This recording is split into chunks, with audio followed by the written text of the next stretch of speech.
हम अभी जो बात कर रहे थे कि जो सेल साइकिल है वो रेगुलेट होती है। कुछ रेगुलेटर्स होते हैं साइक्लिन डिपेंडेंट, और कुछ होते हैं जो साइक्लिन्स ही होती हैं जो रेगुलेट करती हैं। तो साइक्लिन डिपेंडेंट जो भी रेगुलेटर्स होते हैं वो जब साइक्लिन से एसोसिएट हो जाते हैं तो इनकी जो सब यूनिट्स है वो पूरी सेल साइकिल को रेगुलेट करने के लिए तैयार हो जाती है। Proline directed serine threonine specific protein kinase हो सकता है जो साइक्लिन डिपेंडेंट काइनेज है। दो सब यूनिट्स कैटालिटिक सीडीके और पॉजिटिव रेगुलेटर जो होता है वो होता है साइक्लिन। सीडीके जो फंक्शन होता है सेल साइकिल वो इस तरीके से होता है, जो सेल साइकिल है उसमें किस तरीके से ये अपना योगदान देता है। Cyclin D1 D2 D3 CDK 4 6 ये जो है G1 फेज में रेगुलेटर होते हैं। इसी तरीके से जो साइक्लिन E और E2 है और CDK2 है वो G1 और S फेज जो होता है उसका ट्रांजिशनल जो पीरियड होता है G1 S फेज के इंटरवीन करते हुए ये रेगुलेट करते हैं।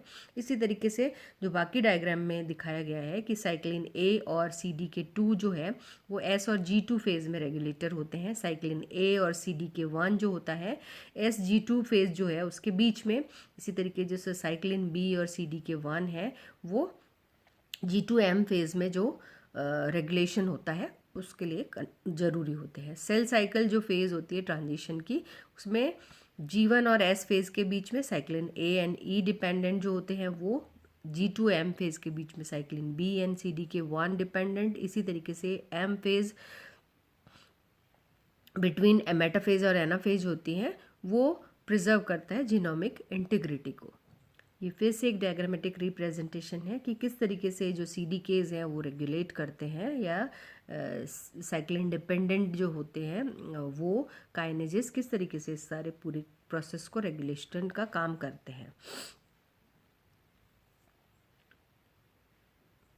CD C20 APC सिक्यूरिन सेपरेजेज ये सारे के सारे जो है किस तरीके से जो क्रोमेटिड कोहेजन होता है मेटाफोज फेज में उसको लॉस ऑफ कोहेजन जो होता है उसके द्वारा जो क्रोमेटिड है किस तरीके से सेपरेट होते हैं ये पूरी की पूरी प्रक्रिया इसमें दिखाई गई है। चेक पॉइंट्स जो होते हैं सेल साइकिल के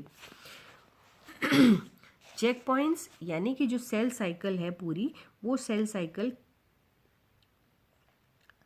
सही तरीके से पूरी हो जाए उसको रेगुलेट करने के लिए उसको चेक करने के लिए कहाँ कहाँ पे सेल साइकिल के बीच में होता है।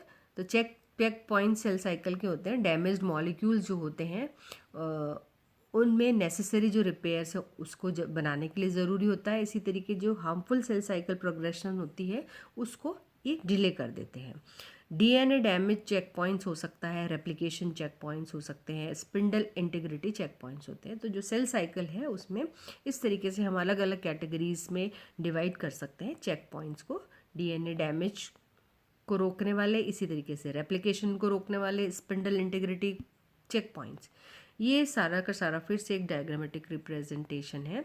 यहाँ पर आप तीन तरीके के चेक पॉइंट्स देख रहे हैं। G1 फेज पे G1 चेक पॉइंट्स, और ये जो G1 चेक पॉइंट होता है वो चेक करता है सेल साइज के लिए, न्यूट्रिएंट्स के लिए, ग्रोथ फैक्टर्स के लिए और DNA डैमेज के लिए। इसी तरीके से जो G2 चेक पॉइंट्स है वो भी सेल साइज और DNA रेप्लिकेशन के लिए चेक पॉइंट होता है G2 और M फेज के बीच में। स्पिंडल असेंबली चेक पॉइंट्स होता है वो क्रोमोसोम अटैचमेंट जो होता है स्पिंडल से उसको चेक करता है।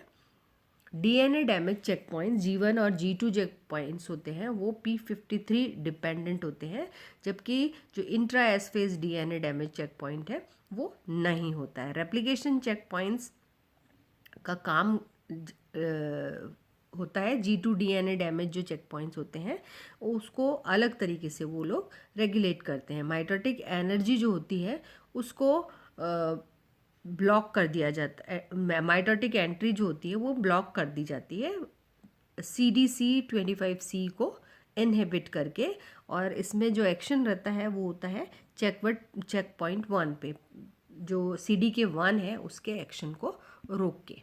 स्पिंडल इंटीग्रिटी चेक पॉइंट जो होता है, इसका जो मैकेनिज्म होता है वो होता है प्रो मेटाफेज या मेटाफेज जो होता है उस मैकेनिज्म को डिले करना। जो स्पिंडल डिफेक्ट्स अगर कुछ हो गया है उसके रिस्पॉन्स में, या इम्प्रॉपर क्रोमोसोम अटैचमेंट हो जाता है, तभी भी स्पिंडल इंटीग्रिटी चेक पॉइंट काम करता है।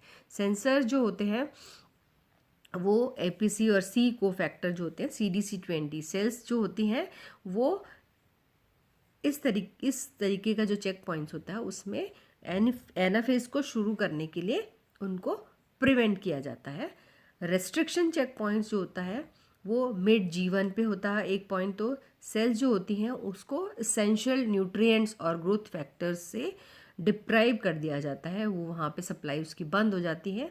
तो इस तरीके से ये काम करता है। सेनेसिन जो होता है वो कि कोई भी सेल है वो किस तरीके से अपना ग्रोथ है या डिवीजन है वो किस तरीके से रोक देती है। एजिंग जो होती है वो भी एक फैक्टर होता है।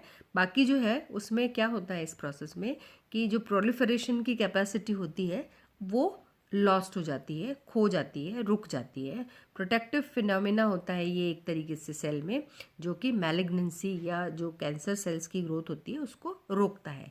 हाई लेवल्स जो CDK के हैं वो एक्यूमुलेट हो जाते हैं और वो जीवन को अरेस्ट कर देते हैं।